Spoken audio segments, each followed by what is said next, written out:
Hello, kia ora, I'm Philip Duncan. Thank you very much for joining us for our Thursday weather update for November the 17th. And the main feature, low pressure parked out in the Tasman Sea. This large area of low pressure is going to be with us until about Sunday. It then sort of falls apart. But between now and then, plenty of humidity. Look at the airflows coming through for New Zealand. North to northwesterlies out from Vanuatu and New Caledonia, partially coming down. And if you're not getting that, you're getting a mild airflow from the Tasman Sea area. So either way, it's mild and muggy in many places. Now, the animated wind map today shows relative humidity. So the areas that have the bright blue, that's where it is most humid and muggy at the moment. So notice how Australia, southerly flow coming through, much drier with that moisture in the air, whereas on the New Zealand side, that's the reason why we're seeing a higher risk for downpours and thunderstorms, mainly around the North Island's interior over the next 3 or 4 days ahead. Let's have a look at the temperature map. Now, this is the departure from normal. The main thing to focus on, simply the colours on the map. What it's showing you for Thursday today, for the maximum temperatures, is that the areas in blue are 4 to 8 degrees below where you'd normally be at this time of the year, and pink over 8 degrees cooler than it should be. So that's the reason why you weren't seeing a lot of humidity around Australia at the moment. Look at New Zealand though, with that northerly coming out of the subtropics, it's a different story. And even down here where it's a little bit windier, but inland areas are over 8 degrees above average for the South Island's interior, and we saw that yesterday down in Dunedin with a high of about 17, where inland areas were in the late 20s. So we're going to be seeing a bit more of that coming up over the days ahead. So here we are for the last day of the working week, Friday, low pressure out in the Tasman, muggy and humid weather coming down across the North Island, slightly cooler again for Dunedin with that nor'easter blowing in. Same story for Christchurch. We get the complaints whenever that nor'easter is blowing, and certainly been around a lot over the past few days. Now notice high pressure. We talked about the smiley face of high pressure yesterday.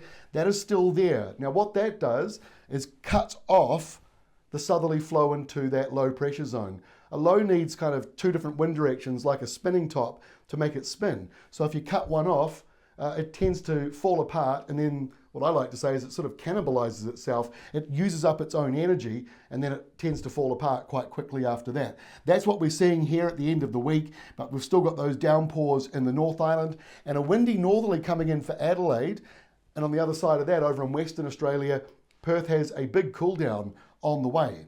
Now on Tuesday, that cool change spreads right across these southern parts of Australia, right into about Adelaide later on, and probably in towards Melbourne by nighttime. So we've got an unsettled spring-like change on the way there, ahead of it fairly settled. On the New Zealand side, a similar story still. Those downpours and thunderstorms still bubbling up, but it does move around a little bit, because on Saturday the centre of that low just moves a little bit closer. So more of a nor'wester for the North Island, more of a nor'easter for the South Island, and heavy downpours with isolated thunderstorms going to be forming in that area. But by Sunday, that low does fall apart. We still do have a risk of afternoon downpours and thunderstorms though, because of the daytime heating. Depends on how windy it is. Windy weather tends to remove the risk for those sorts of thunderstorms, but there's still a chance if you've got calm spells that could happen. Otherwise, normal kind of showery weather. Look at the spring storm down here in the Southern Ocean. That's producing a cold southerly coming up there on Sunday. Adelaide not looking too bad, but you will notice the temperatures coming down and windier weather. Similar story in Melbourne and also down in Hobart. Further north, Canberra, a few showers, nothing too major for you. But by Monday, I don't know if major is the right word, but certainly significant with the temperatures dropping once again. This has been, we don't always track Australia's weather. This year has been the first year we've started to do that on a regular basis, but I haven't seen, and I've been watching these maps for 12 to 15 years. It has been a long time since we've seen such a stormy spring in the southeastern corner of Australia. So a wintry change coming through for you on Monday. Gale force winds across Victoria, especially coastal areas, and around Tasmania, and there might even be some snow back again on the mountains and ranges as that change comes through. Now, New Zealand will not be cold on Monday. Windy nor'westers, hot in the east, dry in the east, and wet in the west. And our final map for Tuesday shows more of that windy nor'west weather coming in.